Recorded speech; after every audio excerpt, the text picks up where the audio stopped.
For over 50 years, Burlington's legacy has been great deals on coats for all weather conditions. So before you're caught unprepared for the winter weather, head to Burlington for name brands, quality items, and surprising fits for every family member. Stock up on coats, sweaters, and accessories before the cold hits, so you can finally stop avoiding the elements and start living comfortably. Warm up at your nearest Burlington location less than 1 mile away. Burlington. Deals, brands, wow.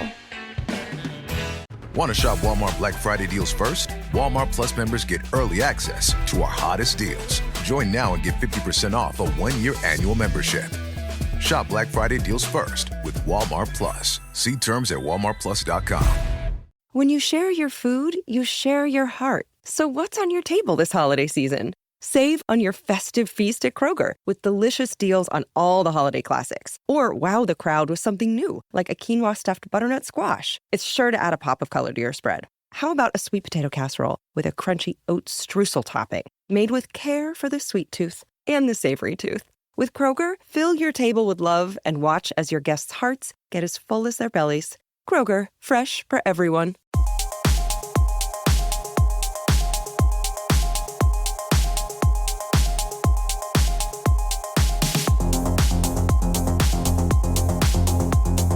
This is part 2 of this week's episode.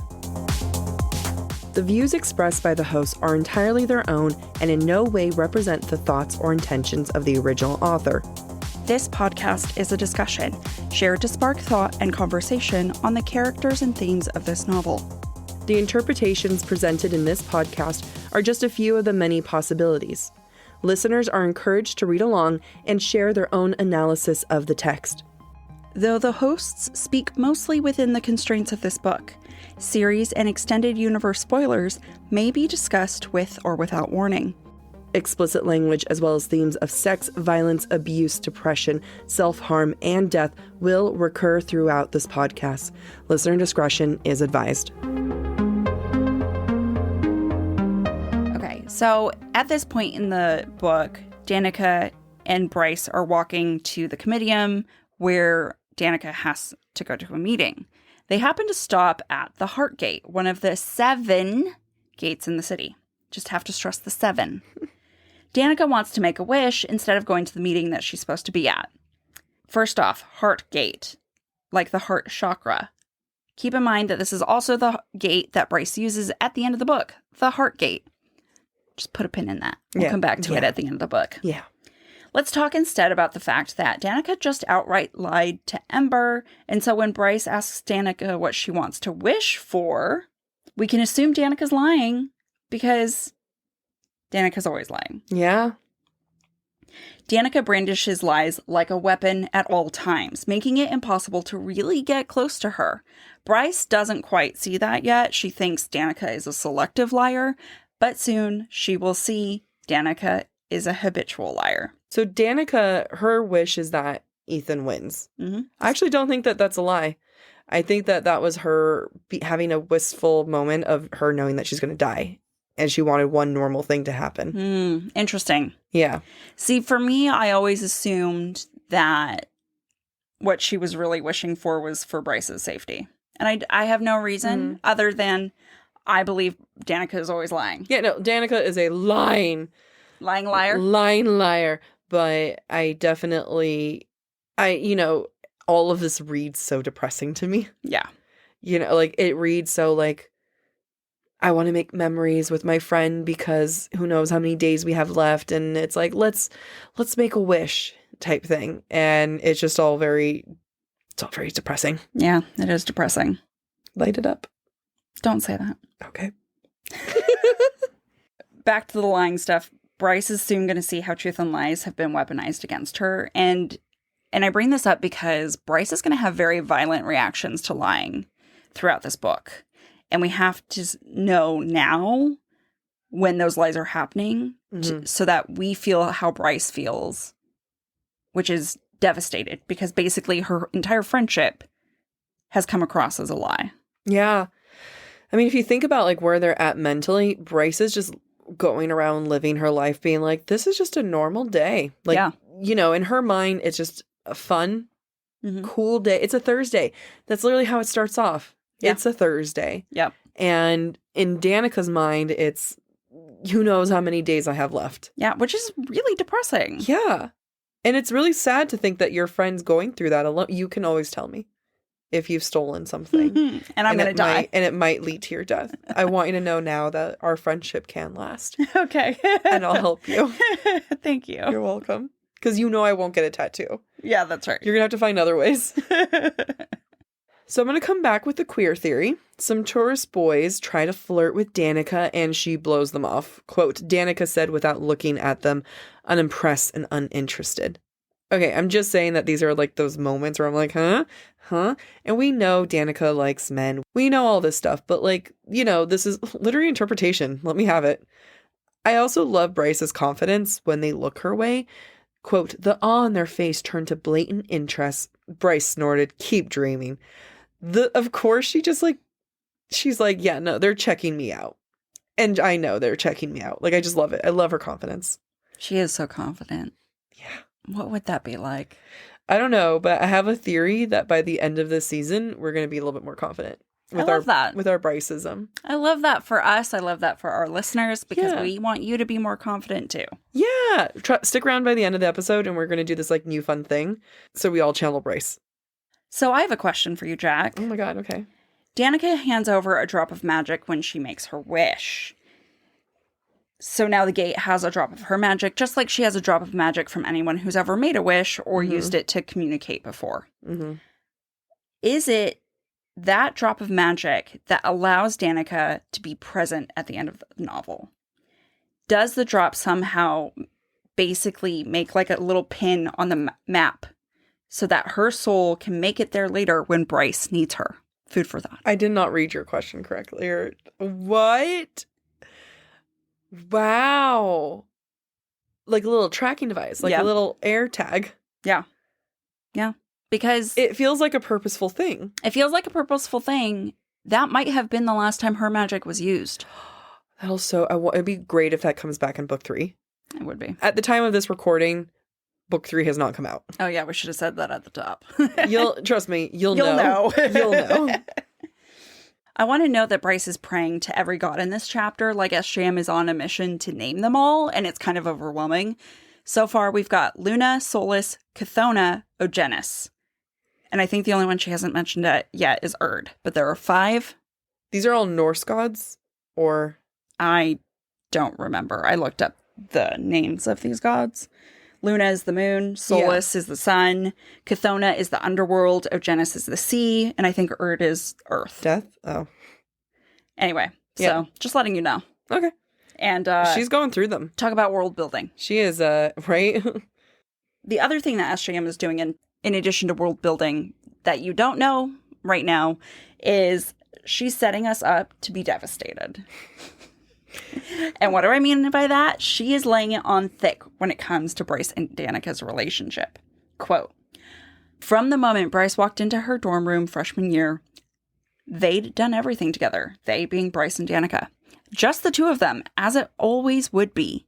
They even planned to make the drop together, to freeze into immortality at the same breath, with members of the Pack of Devils anchoring them. And later, on the very same page, quote, Bryce had rarely thought about where she'd fall on that spectrum, whether her half-fae heritage would grant her 100 years or 1,000. It didn't matter, so long as Danica was there for all of it. You just, don't know how thick she's laying it on. So thick. And we believe Danica will live forever because Bryce believes it. Also, girl best friends are the most magical kind of best friends. They are. Sorry to the 2% of boys who listen. But, there's something, girl best friends are just, it's magical. It is magical. And this is where I argue that Danica is Bryce's first love and soulmate. Yeah. The mourning process Bryce goes through is so intense. It's not normal for friends. I don't know. Close your eyes. Now imagine me gone. Please don't make me do that. Like I said earlier, by Danica dying first, SJM perpetuates her pattern, albeit in an unexpected way, of the first love not being OTP or the mate. Mm-hmm. we know that it's going to be Hunt. Yep. Which, by the way, listener, SJM has confirmed Hunt and Bryce really are mates, and we're going to spend this novel and probably the next proving that to you.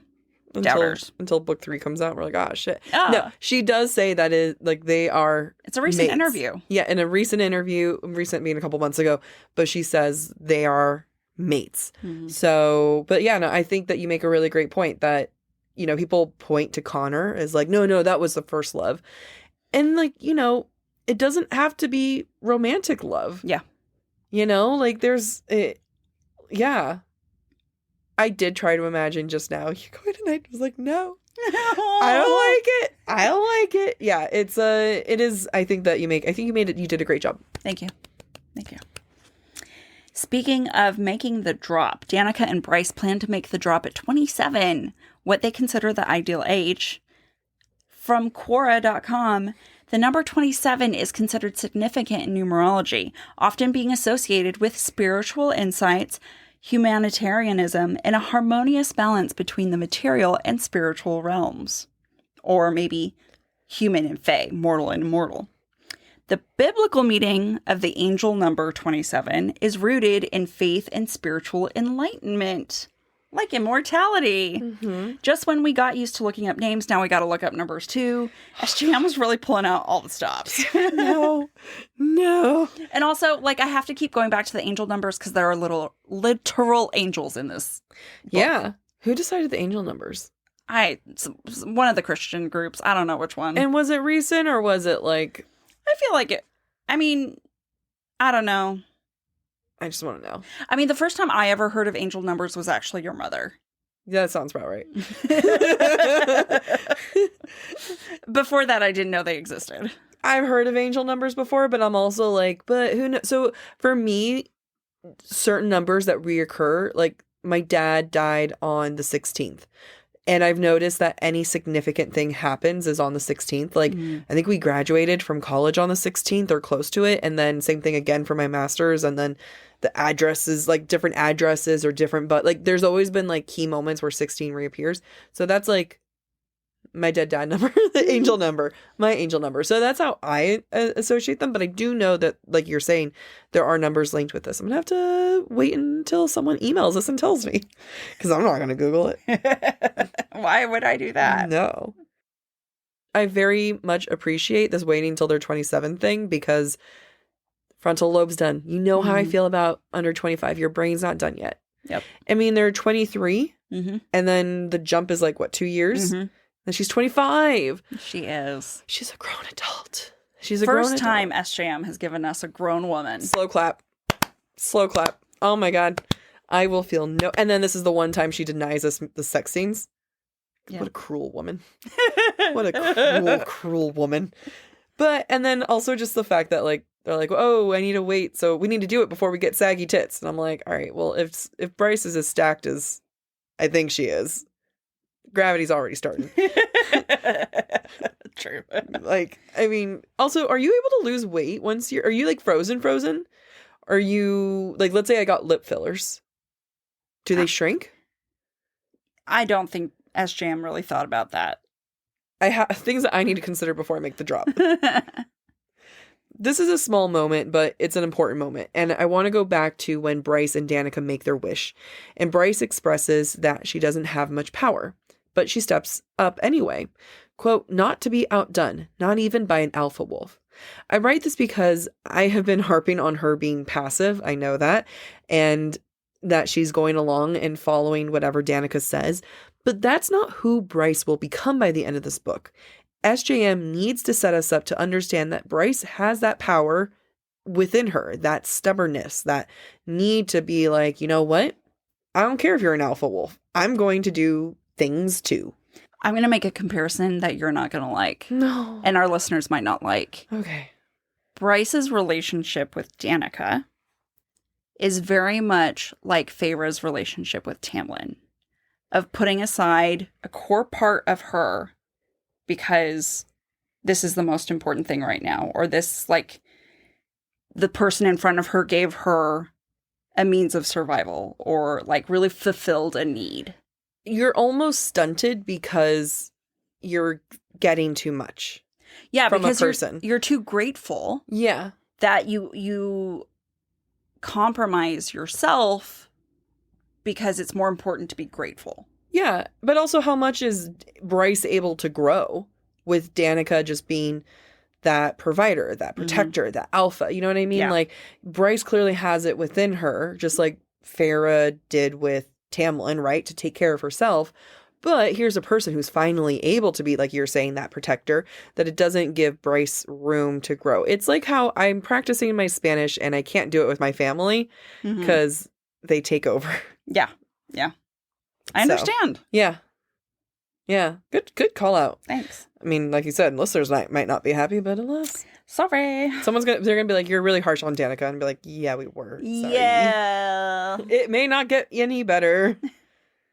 I do love Danica. I cry when Danica gets killed. Oh, absolutely. No, and that's like, and just because I'm saying that there's toxic elements doesn't mean that I think they have a bad dynamic or bad friendship.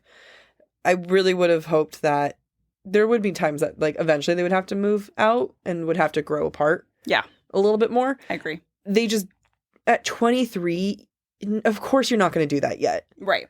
You know? So. At the opening of chapter 3, I think Bryce is in a bad mood.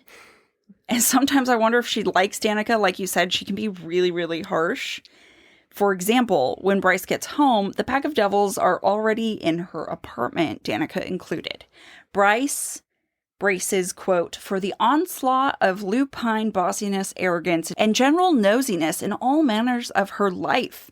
And that was just Danica. You can hear the snap. I don't know if that... People don't do that anymore. It's just one now. There you go. It's not very loud. Now we're cool. I wonder how much of their relationship is just a reminder constantly to Bryce that she isn't good enough. Like, it's like that toxic thing of like, well, you know, once again, I'm with the pack of wolves and I'm just half fae and who knows how much power I'm going to actually get. And that by being so close to Danica and her pack, it's a constant reminder that she's always going to be on the outside. And we're going to see in a little bit how much self-hatred she has for her. Like, you know, she has got a lot of confidence, but she really is screwed up inside. And this is all before Danica died. Yep. She's screwed up. Yep. And it's a lot of self-hatred. And I think that it's just a kind of a toxic cycle here. I absolutely agree with you. And I have to say, I think that's normal at 23. Yeah. Right? Yeah. It's normal. I mean, it's unhealthy, but it's normal. Yeah. To be full of self-loathing and to be insecure about things and to compare yourself to other people. And so in that way, Bryce is very normal for a 23-year-old. However, it just gets more messed up with Danica's death. Yeah, because she never had the opportunity to be like, okay, maybe these are parts that I need to let go of our friendship and our dynamic. And maybe this is the parts that I need to grow. Instead, Danica gets placed on this pedestal. Yep. And that fall from grace is going to be a bitch. Right. Lucky for Danica, she's dead. They're about to say, lucky for Bryce, we're here with her. When she enters her home, Bryce notices that Connor is sitting in her favorite spot on the couch. At first, I thought it was cute. It's like when you get up from your couch to grab something and your dog takes your seat. Get it? He's a hound. But then I re-examined that thought. Connor probably knows that that seat is Bryce's favorite spot because Connor has been crushing hard on Bryce for 5 years at this point. He also knows Bryce is going to be home from work very soon. If I were him, I would be saving that spot for my preferred lady friend. Yeah. Instead, Connor has claimed it, metaphorically marking his territory. It's a power move, and it is a dick one at that. It is. It is. Connor is, in fact, an alpha hole that she fears, and I don't have any memory off the top of my head, but I wonder if there's a scene where Hunt gives up his seat for Bryce. Ugh. I'm going to have to be on the lookout now. I know. Like, I'm wondering, because it is such an alpha hole move where it's like, you know, I bet he like peed a little bit in the seat too. And was like, mark my territory. I think the difference is Hunt and Bryce share a space in a way that's comfortable for them. This is encroaching. Yes. Danica's, the pack of hellhounds? Devils. Right? I was like, wait, what? The pack of devils are encroaching on Bryce's space, and that's because Bryce is so desperate to be a part of them. Yeah. And it's not healthy for her at all. She does need her space. Yeah. Everyone needs their space, because at the end of the day, she's not a wolf. She's not a werewolf. That's how werewolves live. She is fae. So start acting like one. That being said, oh, sorry, go ahead. They are wolf shifters, not werewolves. I am sorry. Thank you. But, you know, if you weren't the one to say it, somebody else would. And I would much rather you. Thank you. You're welcome. So all that being said, though, I will give credit where credit is due. The fact that Connor is the beta and he is totally okay with Danica being in charge. Love it. Yeah. Love it. Yeah. Honestly, though, what's interesting about wolves and hounds and animals in general is that if the alpha dies, someone becomes an alpha, and that would have been Connor. Yeah. So he's just plotting her death. It's not what I was saying. There's something about SJM men that she just loves introducing them confined. Yes. Because... trapped in something. Yeah. Because... even Tamlin. It's true. Is it because the woman helps unleash them? Rawr. Okay, I did not need that. In my mind, I'm playing Rihanna's S&M. Oh, nice. Yeah. Moving on. The theme of destiny or predestination comes up when we learn that all predator-born shifters, like Danica and the Pack of Devils, have, quote, no choice but to join the auxiliary, where they're required to patrol and keep the city safe, which is no walk in the park. It includes killing and torturing and maiming, apparently. Let's talk about the difference between destiny and predestination. Destiny is a force that influences the path of your life, like fate, where the outcome will always be the same. The idea that events in your life follow a set plan, and that plan has a purpose. Predestination is when a higher power has determined what your destiny will be. And we're talking about Danica and the Pack of Devils being predestined for the auxiliary. For many people, these two concepts are the same. But in the context of this novel, I would argue that they are different. For the Pack of Devils and other shifters to be, quote, predestined to a lifetime of service sounds like meddling by a higher power to me. Hysteria. And because they've labeled it destiny or fate, these individuals do not exercise their free will to decide whether they want to do that or, try to do something different, regardless of whether or not they're predestined. I think we're going to see times where what has been predestined, whether that be by the Asteri, by a higher power, perhaps the mother, or perhaps just SJM, tempts characters that we follow in Crescent City to do what's easy for their lives. And other times when they're going to make choices contrary to that destiny. And I think it's just going to be an interesting struggle that we're going to watch. And I think Juniper is a great example of this. She's a fawn. She's not supposed to dance. She's not as graceful or talented as the Fae, but she works her ass off to be what she wants to be, regardless of whatever box she's been put in. Yeah. Yeah, and I think that we're going to get more with the, when you hear like destiny and predestiny, I think a lot about free will, and the exercise of free will. And I think that we're going to see so much of that. And also like to me, it starts to add a lot more like religious stuff. And especially when you have like, the Lucifer, Danica, morning star of it all. And then the literal archangels in here, and the fact that Hunt is trapped and is a slave to them, and because of choices of a rebellion, just like Lucifer did, like, there's just so many things of like choices all within destiny and predestiny. Because what happens if you start making choices that are different than what's been predestined to you, which is a huge part of, like you're saying in this book. Yeah, it's it goes back to what you said earlier. Like, was SJM working through her own religious crisis, spiritual crisis? Kind of like, honestly, so, yeah. There is a lot of if we analyze this from the lens of religion strictly, and the process of questioning your own religion or your own spirituality or what you've been taught by organized religion, it feels very similar. And ironically, Bryce and this book are timed with my leaving my own religion. Yeah. And I think there's a reason. Beyond Bryce being a super cool sexual being, it's about questioning what authority has told you. I think, yeah, absolutely. I mean, because SJM is half Jewish. Is she half Mormon? Or did I make that up?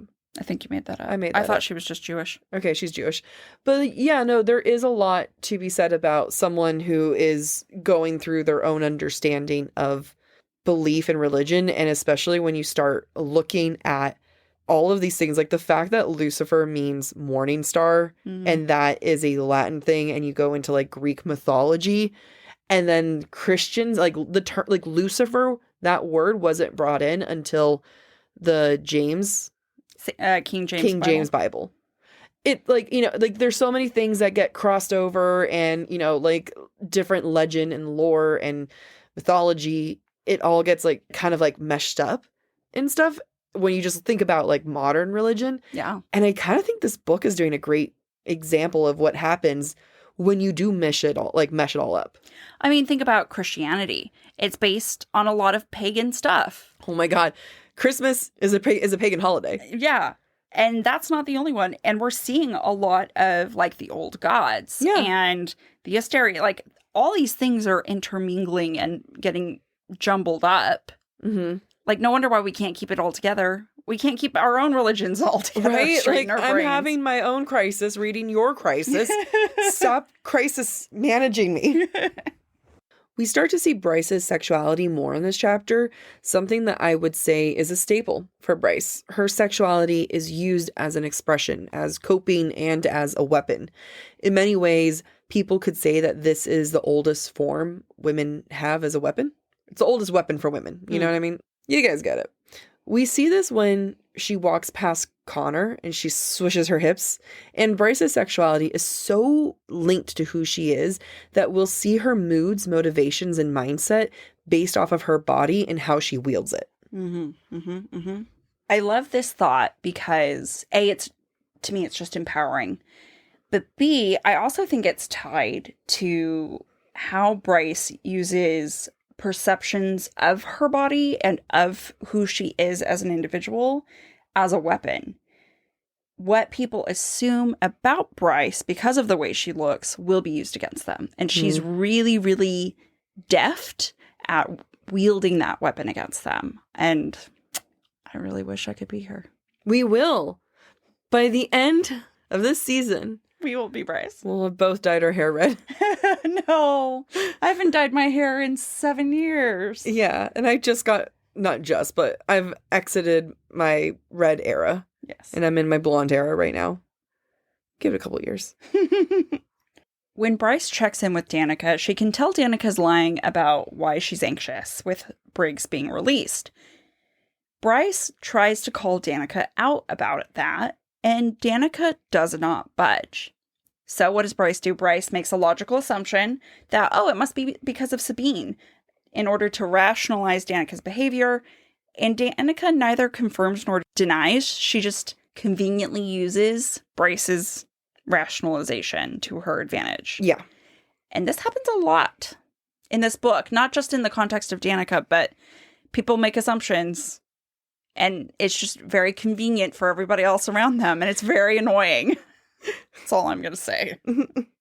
In this moment of avoidance, we see Danica take a drink of her beer. And in a few pages, we're going to see Bryce getting ready for her date by taking a few shots. Again, these are party girls. These are, they're using alcohol to cope. Yeah, I didn't even think about that, but you are absolutely right. Yeah, it just shows how much I'm in my 30s. Like the idea of shots to relax.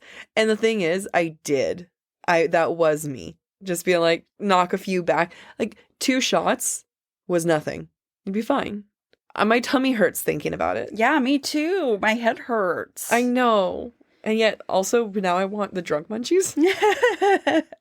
I'm just hungry. Yeah. We learned that one of the reasons Danica is upset is because during the meeting with the city heads, Sabine tells Danica in front of everybody else that 2 CCU students were killed during the raid on Luna's temple during that blackout, aka when Danica was stealing the horn. So Danica's feeling really guilty about that. We don't know it, but for those of us who've read, we do know it. Just wanted to point out that power move because Sabine does it on purpose. Yeah. Not only to shame Danica, but to like, how do I put it? Because we know, having read the book, we know Sabine knows Danica stole the horn. Nobody else knows. Sabine is in front of everyone shaming Danica because 2 CCU students died. It's almost like she's warning Danica. I think it is like a warning, like, hey, there was something going on that night. You had no, because it took her a week to tell her. Yeah. That's also strange. I agree. Like, I mean, I think we know enough that, like, Sabine does have Danica's best interest. Yeah. At heart. Even if she doesn't display it in a way that we find acceptable. Yeah. Speaking of power moves, if you've been with the podcast a while, you know I'm obsessed with food as a form of power, which I shorten to food is power. Danica, in her turmoil and anxiety about the Briggs release, and probably all the stuff related to Luna's horn and the death of the CCU students, like, there's a lot going on in her head right now. She chooses to withhold food from her pack. Yeah. Yeah. She's in the kitchen with all the pizza, eating like 2 pizzas by herself, and no one else is allowed to eat right now. That is such a choice. Yeah, there's no reason other than the fact that she's the alpha and she can. Like, what other reason is there? But it also shows that that's a daily occurrence. Yeah. It's not like a traditional, on Calamai, like situation. It's like, this is just, as we've established, a Thursday. And it really is messed up, though, just how much Danica is. It's just a power play. Yeah. And it's a choice of a power play. It's a choice, and everybody has to accept it because they are the betas. Yeah. I mean, this isn't like a public function. So we've talked a lot about Bryce loving herself and being confident with her body. But she still has insecurities, as I've mentioned. And that insecurity or that self-hatred sometimes comes up in ways that look like her comparing herself to Danica. Mm-hmm. Because Danica is the person she's with all the time. It's easy to compare yourself to the people you're around all the time. For example, when Bryce first enters the kitchen to find Danica, Bryce observed how Danica looked off, including how Danica's, quote, braid drooped over her slim shoulder. In 2 pages from that point, Bryce observes Danica's, quote, lean body seemed taut. And in another 2 pages, Danica crosses her, quote, slender arms. Like, we know Bryce is a curvy girl, but this is the first time we're learning that Danica is thin. Yeah. Like, super thin. Now, this might be me overanalyzing it, but I don't think so, because Danica's powerful. Yeah. Why is she not toned and muscular? Mm-hmm. Instead, Bryce is hyper-fixated on the thin frame. On top of that, Bryce will ruminate later in the scene on the fact that she's been told over and over that she's had the wrong body type. I think that Bryce and Danica's size difference, whatever that might look like, is sometimes a sore spot for Bryce. Mm-hmm. Especially when Danica's eating multiple pizzas on her own. Like, I'd be pissed too. Absolutely. I mean, at one point, Bryce does describe the wolves as being, when compared to humans, they're taller, they're more muscular. Mm-hmm. And she describes Connor as muscled. Right. We get none of that with Danica. Nope. We get scrawny ass. Right. Exactly. Which wasn't as clear last chapter, but is like really prevalent right now. So why is Bryce so perturbed? At the end of the day, I think it's because she doesn't have a fae body. She loves music like a fae, feels music like a fae, but she can't dance like a fae. And I think that really bothers her and just reminds her of the fact that she isn't one of them. Because her body is human. Right, exactly. And with the pack there, she probably feels like an outsider. They took her spot. Danica's one of them. Bryce is not. Yeah. And I'll get more into Bryce's body, but I want to say this before I forget. I bet that it's purposeful that she is a curvy girl because it does represent human. And there is something to be said about, like, you know, all these books where our heroines are so thin and, you know, strong and flat stomachs. It's just not realistic. It's not human in many ways to, like, this is not the average. Yeah.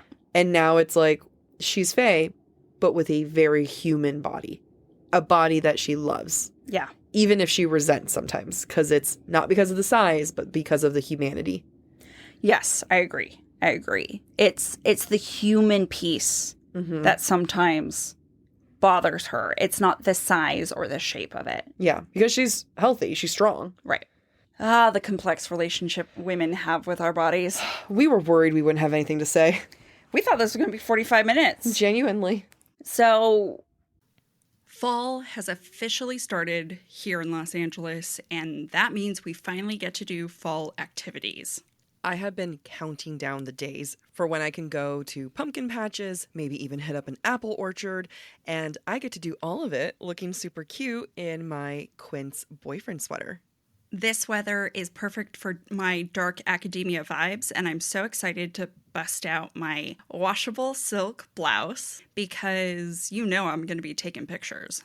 Quince is known for their Mongolian cashmere sweaters from $50. And that's not all. Quince has so many other amazing things on their website.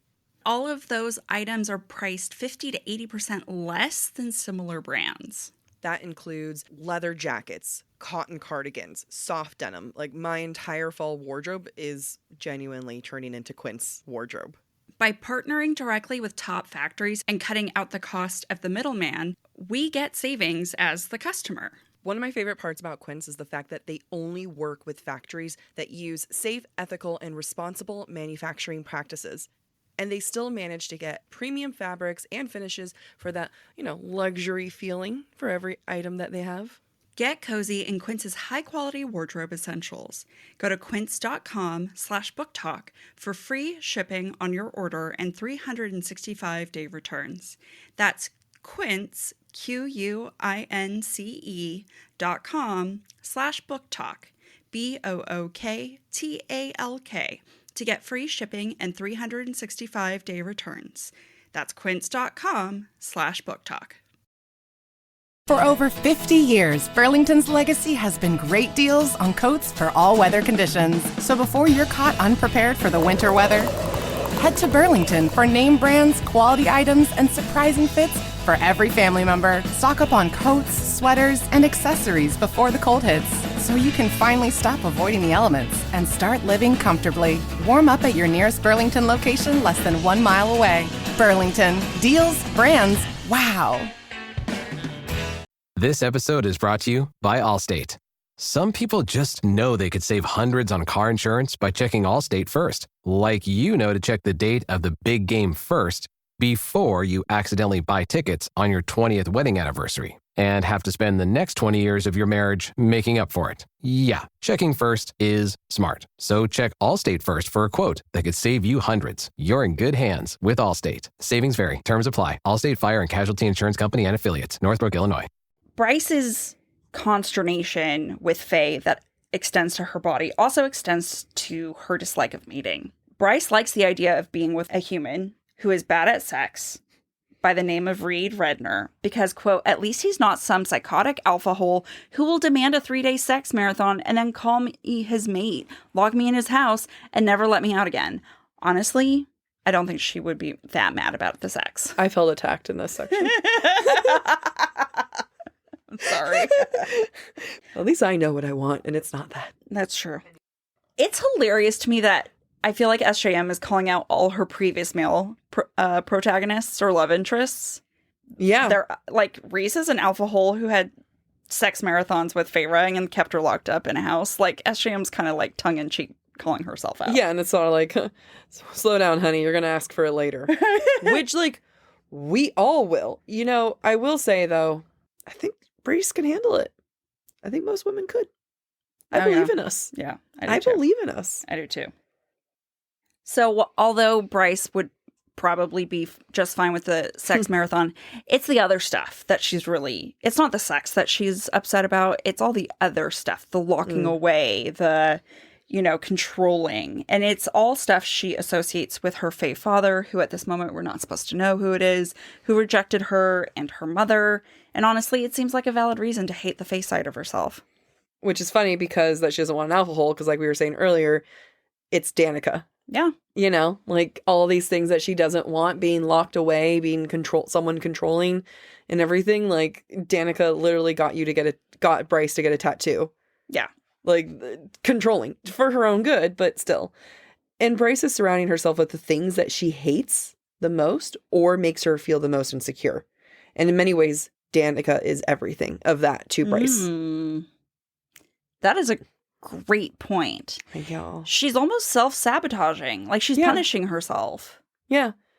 But she's also not, because they are good friends. Because they are good friends. But that's kind of like, I'm going to call it the 23 conundrum, where there is a thing about your 20s that happens where you're like, we are good friends. There are toxic parts. Doesn't mean that's not salvageable. I genuinely believe that if Danica were to have survived, they would have figured it out. Yeah. But that really would have required some distance between the two, like living apart or something. But right now, the cycle isn't healthy for Bryce, whether Danica knows what she's doing or not. Yeah, I agree. Going back to our food is power conversation, Bryce has just been reminded that, oh yeah, you have a date with Reed. And Bryce complains that they're going to one of those, quote, frilly spots where they give you salmon mousse on a cracker and call it a meal. We all know that's not nearly enough sustenance. Give me at least 30 of those and then we can have a conversation. That's not my point. My point is that these types of places are real, where people pay mad amount of money for hardly any food. And why is that? Is it because they have the excess money to burn and the willpower to control their appetite in public? To me, it's always been about power, these types of places. And to other people, that might also be true. With Reed, it certainly feels like him using his status, despite being human, to impress Bryce, or at least those who are observing him with Bryce, feels like a power move. And I'm going to have so much to discuss next episode about power. Yeah. But I have to hold back. I know. Well, they're going to come back for more. Please. Yes, please come back. Now, I mentioned before Bryce has a love of dance and ballet. I'm not going to spend a lot of time on it. I just want to point out that it's important for us to have known at this moment that Bryce has been going to lunchtime classes. She does leave her gym bag at work. She has posters of the Crescent City Ballet in this apartment. Yes, it's a lot of information, but the point is when it goes missing, we know how bad things are. When Bryce stops dancing, shit is bad. Yeah. And SJM has to have established that in these first 3 chapters for us to know why that has meaning later on. It's genius. It's so genius. We don't even realize it's being shoved down our throat. She's just so good. It's, where can we throw something at her? In a loving way. In a loving way. In just a lot of pride and passion. Yeah, I throw things at Amy when I'm happy for her. I want to move into the discussion of Bryce's body. And it's not a subject that I like to talk about in real world because, like, let women be women, but this isn't real world. So for the context of the story and the text, like, we're going to get into it. I think it's really important into who she is. I said earlier that Bryce's sexuality is a huge part of Bryce as a character. Again, she is in many ways the ultimate feminine. Now we get into her body. Bryce, and this is canon, is a curvy girl. We can guess that she's either mid-size or plus size, and the reason why it's so important is because it gets mentioned throughout the book so often, so therefore we have to keep mentioning it. As a mid-sized girly myself, I love this. I love that we're seeing more of representation in books, and there is so much confidence in Bryce's actions and movements that she celebrates it, even admiring the, quote, slope of her ass, and challenges Danica's, quote, bony ass later on. We know Bryce is fit. She dances, she works out. Her curves have nothing to do with her health. Again, we talked about it. This is the humanity of her. It's everything to do with the epitome of the feminine. And, we kind of talked a little bit about this in the ACOTAR seasons, and I think it's relevant here. If her curvy body is the feminine, and her curvy body represents humanity. Once again, humanity represents the feminine, the quote-unquote weaker species. And I think that with Briggs's uprising, it's the feminist uprising in many ways. It's or just in female uprising. Yeah, no, I agree. Yeah. I'm going to keep going. So this is everything, right? Like her being curvy and owning it and everyone checking her out. It's everything in our society. We've been taught the opposite of it. And even SJM in this world has showed us the opposite because we keep getting told that Bryce has the wrong body type for dancing. And so clearly there is some body shaming happening. And I think SJM is making a very purposeful choice because, again, like her other characters, Farah, Aelin, these are characters who are very, like, Farah's literally skin and bones when we meet her. And, like, when she plumpens up, she's still very thin. Aelin is an assassin. Like, she's very fit. So we keep getting more of these, like, very thin heroines that I think SJM kind of made a choice here. Yeah. Of saying, like, no, I'm not going to continue this. Bryce owns her looks and her body. And let's talk about how long it takes for Bryce to get ready. She spends every day before work, quote, spent a goddamn hour on her hair and her makeup every morning, not counting the 30-minute shower to get herself gleaming, shaved, and moisturized. Maybe that's what I need to start doing to be Bryce, is start taking longer to get ready. That's the lesson you took away. Yes. Is there another one? And yet, for this date, she only takes 20 minutes to get ready. I really, really relate to that. All this to say is, at this point, we are seeing Bryce own her own body, owns her sexuality, and it's not for anyone else. When she gets ready in the morning, she gets ready for herself. When she gets ready for a man, it's 20 minutes. You could say that I don't dress for women. I don't dress for men. But lately I've been dressing for revenge. In the words of Taylor. Had to get that Swift quote Absolutely. in. I do want to go back to something you mentioned briefly about Bryce calling out Danica's bony ass. From my perspective, and this is a power thing, Bryce is projecting her insecurity on to Danica when she says that, right before she leaves for her date. Bryce says, quote, "I'm sorry if I make you feel self-conscious about your bony ass, Danica." And to me, it came across in that moment as Bryce saying, quote, "You make me feel self-conscious about my body," because she's been calling out Danica's slim shoulders and slender arms and lean body. Yeah, because all Danica said was, like, they may not let you go in. Right. Like, she was just saying, like, your ass is almost hanging out. Like, she's wearing a short dress, which Bryce knows. And then it's like, I'm going to attack your body. Yeah. And I think this just goes back to what you were saying, is that ultimately Bryce is showing her humanity. She is demonstrating her fear of veneer because of her human weakness. And that's exemplified in the differences between her body and the wolves, who are too tall, too muscled, and too thin, or too still. Bryce is also demonstrating her insecurity, which to me is just her giving away her power. Yeah. Whether or not she's really insecure about her body, it's that comparison point, whether or not she really genuinely feels insecure. And she gives power to that insecurity and that comparison, which just aggravates everything that she's going through right now. However, good old Bryce uses humor as both a weapon and a shield. And I think that's going to be my Crescent City theme. We see this a lot from Bryce. We're going to see it a lot from Hunt. And if you pay attention, you'll see it in Jac too. Oh my God. Thank you. I do. You do use humor as both weapon and shield. If you say something funny and with a smile, it doesn't matter how mean of what you said. It wasn't. It's No. I'm talking about me. No, it is who I am. No, I'm proud of. No, I'm proud of this fact. I'm just teaching our listeners. If you're gonna say something not nice, say it in a funny way and with a smile. So what am I talking about? When Connor walks into the kitchen before Bryce takes off for her date, Bryce interrupts him and says, quote, "Is this a rehearsed speech?" Which not only calls him out, but throws him off. And it's really just a clever move on Bryce's part. By utilizing her humor, Bryce gains control of the situation instead of allowing whatever Connor had rehearsed to play out. And Bryce is successful.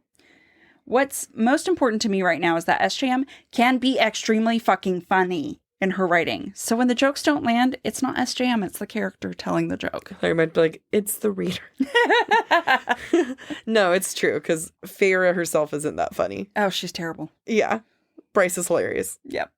Aylin's hilarious. Yep. I keep talking about Bryce being the ultimate feminine, and this is why she's so complex and why women in general are just amazing and complex.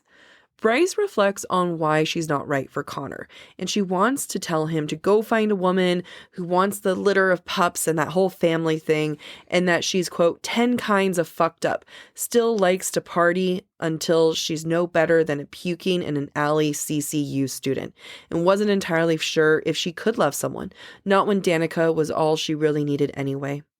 Bryce rejects the feminine and what the ultimate feminine thing is, aka, like, I know this is bullshit as I'm saying this, but, you know, having children, and some people view bearing children as the one job that women have, and that's the one thing we're supposed to do. And Bryce has not just dismissed it, but she also has enough self-awareness to know, like, I'm not capable of that. Like, that's not for me. And also, it just keeps, like, reminding, like, you know, when she says that, and the sentiment of, like, you know, Danica's everything I need anyway.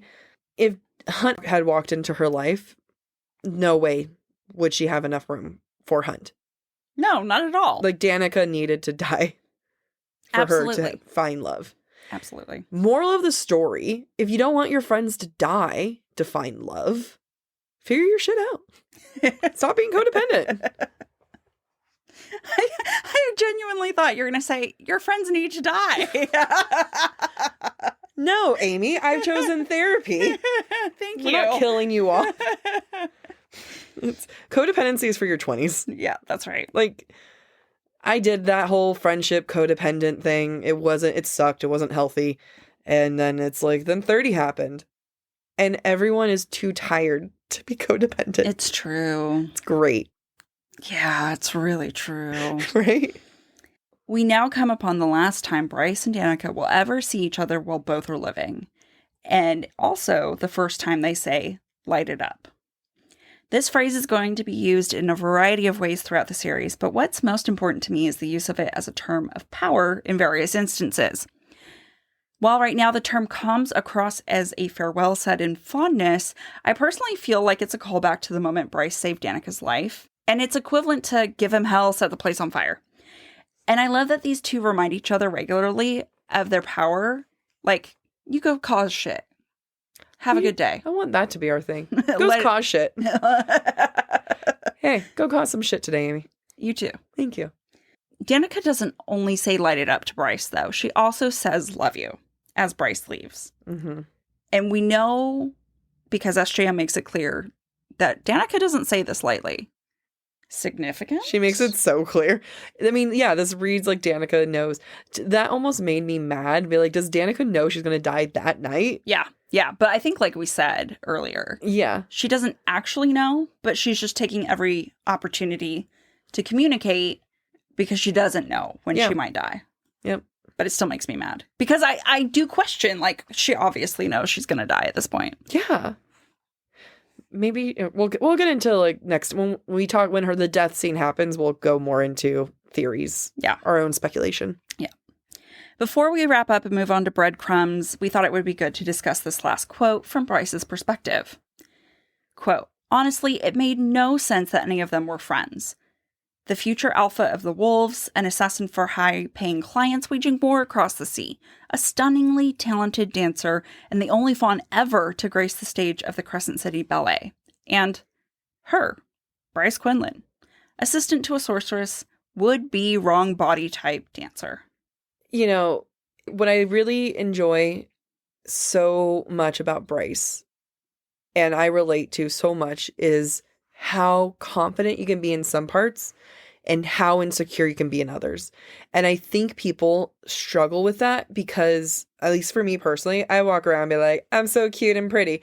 And then there's other times where I'm like, I absolutely hate the way that I look. I can't stand my jawline and all this stuff. And without even trying, we are 3 chapters in, and I get that entirely with Bryce. She is confident. She loves the slope of her ass. but she also has nothing to her name. She's half human and she's the wrong body type. Yeah, I completely agree with you. I think more so than ever, SJM has written a female protagonist who is completely relatable. Yeah. She's human, literally. Mm-hmm. She isn't viewed as perfect. She's the exact opposite of what her society and our society, quite frankly, expect from a woman. Yep. And she is confident and not confident. And that is like... That's womanhood. That is womanhood. That's what it means to be a woman. We're all... I don't know if victims is the right word, but we're all victims of our own psyche sometimes. Mm-hmm. And I feel the same way. I'm extremely confident when it comes to work. But in other aspects of my life, I'm like the most insecure person. And that's just the way it is, unfortunately. Yeah, but that's why I think as we go into our Bryce-isms, you know, like she doesn't have it perfect, but damn it, when she can fake it till she makes it. Yeah. She's great at that too. She is good at that. And that's not always a bad thing. No, my therapist actively encourages that. So let's get into Breadcrumbs, non-multiverse. Yes. So this is safe. If you have not read any of SJM's other works, this is a safe space for you. But you will have had to have read Crescent City 1 and 2. Yes, that's correct. Chapter 1. When Danica asks what the fuck rootling means, Bryce admonishes, quote, "You'd know if you ever picked up a book, Danica." SJM really, really wants to lay things on thick in this book, even from the first page of this chapter. Just you wait, because it's going to be a bumpy ride. And essentially, though, Danica does a lot of reading. She's literally rootling books, especially in the library beneath the antique store. It's just so ironic. Yeah. It's like, you know, if you'd read, well, she reads a lot. She does read a lot, and she reads a lot in secret. Yeah. In chapter 2, Bryce tells Danica, quote, "Jessica's been hounding me about finding Luna's horn again. Maybe check your sore back." Also in chapter 2, quote, "The theft of the sacred horn during the power outage had been the biggest news story out of the disaster. The Archangel Micah himself had offered a hefty reward for any information regarding its return." So much groundwork is being laid here for the plot, especially for the true identity of the book's antagonist. Like, again, this book was written for the rereads. Yep, sure was. Bryce says to Danica, quote, "You really mean to tell me that any of the heads want to rebel like Briggs at large? They'll find some technicality and throw his ass right back in jail." They sure will, and that technicality will be Danica's death. Also in chapter 2, Danica to Bryce, quote, "I can handle Briggs myself." Like all the times before when Danica let him go with just a warning, which Bryce conveniently doesn't know yet. Like, it's real easy to not be threatened when you've done nothing to this guy. Yep.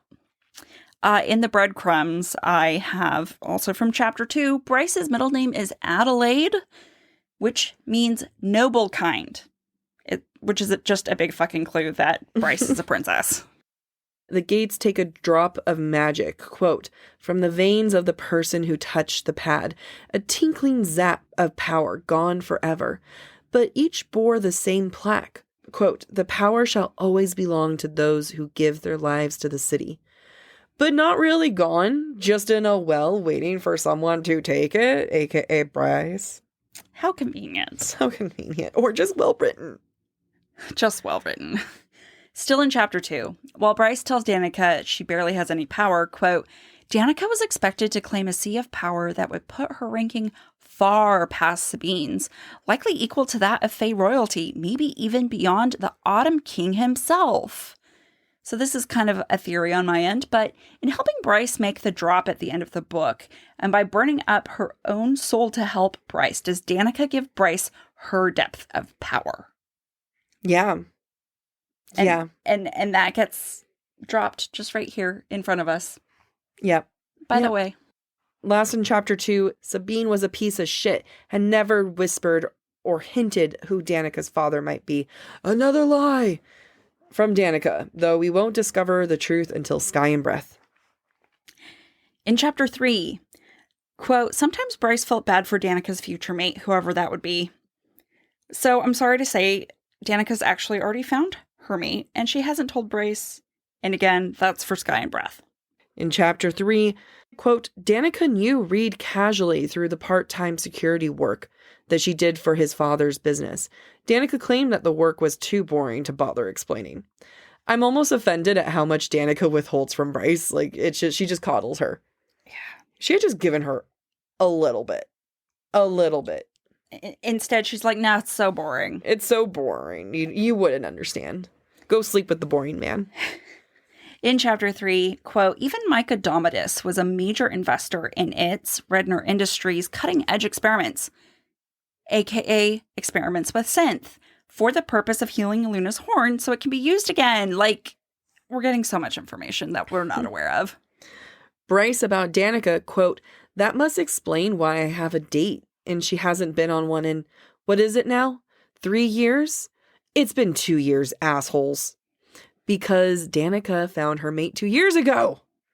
Setting things up that we don't know about until Sky and Breath. God, SJM, so good. She's so good. Still in chapter 3. Because obviously we didn't go to chapter 4. Quote, Bryce explained that she'd spent most of her life saying it, that being I love you, just in case it was the last time, in case she wouldn't get to say goodbye to the people who mattered most. Not only is this relevant to the fact that Danica's last words to Bryce were I love you, but also at the end of the book, Bryce calls Hunt's phone believing she'll get his voicemail and wants to tell everyone that who she loves goodbye. It's so sad. Quote, Fury kept her professional shit out of their lives, and they knew better than to ask too many questions. Only Juniper can get away with it. Because they're dating or they're like into each other, but you know, something's going on. Yeah. Last breadcrumb that is non-multiverse related. Quote, Danica knew Bryce well enough not to even suggest that she alone pay for one of the high-rise glossy apartments by the river's edge or in the CBD. Oh, but joke's on you. Danica does that anyway. And Bryce gets to inherit that, so good for her. Woo. Okay, so now we're going to do multiverse breadcrumbs, and Amy's going to read them all to me.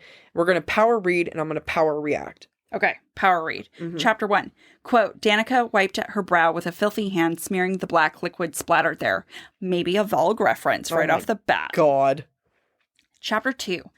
Quote, on summer solstice, when the sun lined up perfectly with a gate, it filled the entire square with rainbows. So many that it was like walking inside a diamond. Reminds me of summer solstice in Akawar. Oh, almost like maybe the rainbow of Valaris. Oh, I wasn't thinking that. I was thinking the summer solstice ritual.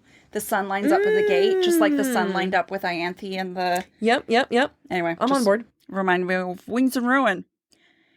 Danica's badge has a golden emblem of a crescent moon with a bow and an arrow knocked through it, which just gives me Feyre vibes. Yeah. Like bows, moons for midnight. Also Artemis. Yep. But mostly Feyre. Quote, the court's gates were memorials, though she didn't know for which conflict or war. Considering it was a statement that could be construed as being in opposition to the Asteri's rule, Bryce was always surprised that they had allowed the gates to continue to stand. So this is my theory. I think the Asteri don't mess with the gates because they need the gates to travel between worlds. And they want the ones in the city as a backup to the ones they have in their palace. Yeah. Also, just so we're clear, these gates were probably created during the war we will learn about in Sky and Breath. Nice. Last quote, and then some general thoughts. Quote, the Vanir were essentially immortal. Some species bore children who didn't enter maturity until they were in their 80s. Just like ACOTAR. Like the Fae and ACOTAR. What a clue. So in general, it's ironic to me that Illyrians and Winged Fae and ACOTAR are lesser Fae. But in Crescent City, they are angels and they are the superior race. Just wanted, I think it's like a nod at evolution. Yeah. And how the same thing can evolve on different continents. Okay, hear me out. Yeah. Pangea. Yes. What is Pangea? Pangea, you mean? That's the one. It is when all the continents were one continent, when the world was formed.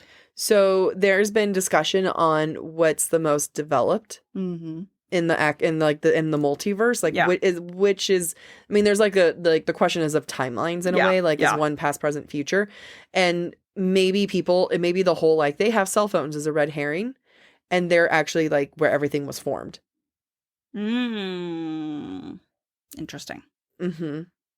But I think we know that Fae were not originally part of this world. This was the human world. Well, maybe other things were first formed there. I don't know. Sorry. I had something. You had something. I ruined it. I'm sorry. It wasn't right. Also, I want to point out, let's not forget that there is Sunball in Valaris. Amryn has a favorite Sunball team, and that happens to be the sport that Ethan Holstrom plays in Crescent City. Mm-hmm. This was the point when I first started reading Earth and Blood that I started thinking SJM was lacking imagination. It was reusing things. It's so funny how, like, I was like, this feels really similar. Yeah, like you really called it in on this one. Right? In book 2, when Cormac, like, teleports, I was like, this feels a lot like winnowing, but not winnowing. And especially the way he describes it is exactly the same as what Rhys describes it. And then I realized. We're like, damn it, you're actually genius, not lazy. Yeah, exactly. So I'm going to get us into a new section. Bryce-isms. Bryce is Amy's and my hero with her badass and her confidence. When Amy decided to channel Bryce, Amy, you started doing all sorts of amazing things started happening, right? Yeah, my world completely changed and in the best you way were possible. Actively like, I'm going to be Bryce. Yep. I remember we were at Sushi House and you're like, I'm going to be Bryce. Yep. And then it all changed from there. So my personal goal is to capture one Bryce-ism a week to try to embody that this entire week until next time when we record and we have another thing to embody. Okay. You too. You do this too, Amy. Yeah, absolutely. I'm staring at you. I agree. Okay. Listener, you too.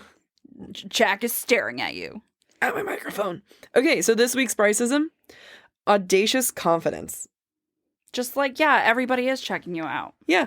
The scene where the guy, like, where Danica and her make the wish and the guys, like, turn from looking at Danica to Bryce. And she's like, in your dreams. Were they checking her out? I don't know. But in her mind, they were. Yeah. And that's all that matters. Go around being like, everyone's checking you out. In an appreciative way. Yeah. Not like, scary. Yeah. But yeah, like, everyone's like, did they look twice at me? Yeah, they did. They're interested. Just, like, live with that audaciousness. All right. If men could have the audacity, so can we. Yeah, honestly, it's true. Mm-hmm. So going back to our question at the top of the episode, Jac, does the world building overtake the character and plot development at the start of House of Earth and Blood? If you asked me before the analysis, I'd say yes. Because I think everyone, like, the joke of this book on TikTok is, like, she's throwing out these gods, she's throwing out these cities and words, and she doesn't do any explanation except she does. And it's so aggressive. But with the analysis, she also masterfully has character development and establishing the plot without us even knowing. Yeah, I think we get so hung up on, like, I don't know what these terms are. I don't know how to pronounce these names. What the hell is any of this, that we lose sight of how efficiently she establishes characters and how efficiently she establishes those relationships so that we are committed to the same relationships that these characters are in. And that's a big deal because a lot of them die and we get sad about that. So you also shouldn't read a book and be like, I'm learning a lot about these characters. I would rather take a beat and be like, all right, you're going really hard on this world building versus, okay, you're really going hard on this character development. Yes. Because if I were to be like, Bryce was always really insecure about these things, it pisses me off. I get annoyed. Show, not tell. Yep. If you're going to choose one to sacrifice, you sacrifice the world building. You just lay it out front like that. Yeah. Yeah. I absolutely agree with you. I mean, this podcast is not about Rebecca Yarros, but she did that in the first book, in Fourth Wing. She did exactly that. Yeah. She laid out the world building in the most obvious way possible, but everything else was smooth. And that's the right balance. If you can't get both balanced right, you never compromise the character development or the portrayal of the character. Because at the end of the day, the story isn't about the world. Yeah. It isn't about, like, this larger plot. It's going to be about the characters. And Bryce's development and story as she copes through her best friend's death and then understanding all the lies that's happened. Yeah. And I think, as we discussed in this episode, SJM wrote this with the knowledge that you were going to reread it. And so the way that these first 3 chapters are laid out are so that you have something really juicy to devour when you come back to it. Because she knew by the end of Sky and Breath, we were all going to be like, oh shit, I didn't see that coming. Yeah. I got to go reread this. Were there clues? Well, it's funny because there's so many people that I've talked to, and even you said it, where you're like, oh, I liked this so much more on my second read. Yeah. I don't think people actively go for the second read. I agree. I did not. I only reread it when the second book was about to come out. Yeah. And I was like, okay, I guess I'll reread it. And then I was like, oh my God, was this all there? I totally forgot. I only reread it for the podcast. Right. Like, that was my second read, and I was like, oh my gosh, this is so good. Yeah. So it is like, I think, hopefully listeners, when they come and listen to this, whether they're huge Crescent City fans, because I was not a huge Crescent City fan, but by just this first episode, you and I were texting and we're like, oh my God, this is going to be so much fun. Yeah. This is going to be good. We genuinely thought we would have nothing to discuss. Yeah. We should have given ourselves more credit. We really could talk about anything. Thank you for listening to this week's episode of Book Talk for Book Talk. We encourage you to rate and subscribe to our show on your preferred podcast listening platform. Next week, we'll be exploring chapters 4 through 7 of A House of Earth and Blood. We would love to hear your thoughts based on today's conversation. You can submit your comments to our form at booktalkforbooktalk.com for a chance to have your feedback discussed during a future mini episode. If you're enjoying the podcast, please visit our website, booktalkforbooktalk.com, to view our latest merch and learn about supporting the show through Patreon, Ko-Fi, or Venmo. Bye!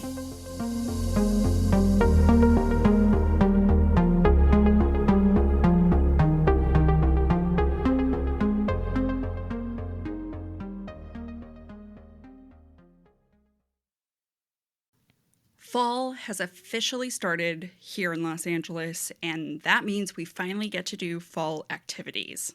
I have been counting down the days for when I can go to pumpkin patches, maybe even hit up an apple orchard, and I get to do all of it looking super cute in my Quince boyfriend sweater. This weather is perfect for my dark academia vibes, and I'm so excited to bust out my washable silk blouse because I'm going to be taking pictures. Quince is known for their Mongolian cashmere sweaters from $50. And that's not all. Quince has so many other amazing things on their website. All of those items are priced 50 to 80% less than similar brands.